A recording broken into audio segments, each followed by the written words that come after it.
এগুলো সবগুলোতে পুডিং কাটা হয়ে গেছে এবং ঘষাই করা হয়ে গেছে। আপনারা দেখতেই পারতেছেন কত সুন্দর স্মুথ ফিনিশিং করা হয়েছে সিরিজ পেপার দিয়ে ঘষে।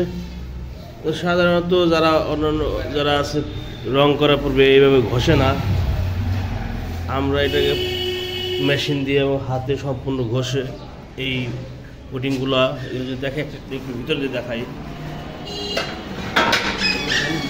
সর্বত্র গুঁড়া গুঁড়া পুডিং করা আছে। প্রতিটা পুডিং এরকম করা, এই ভিতরে সব জায়গাতে সব কিছু পুডিং করা হয়।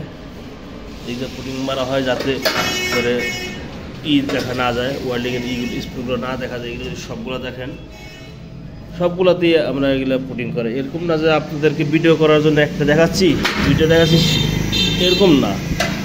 যেটা আমরা কাজ করি সেটা আমরা আপনাদেরকে দেখানোর চেষ্টা করি।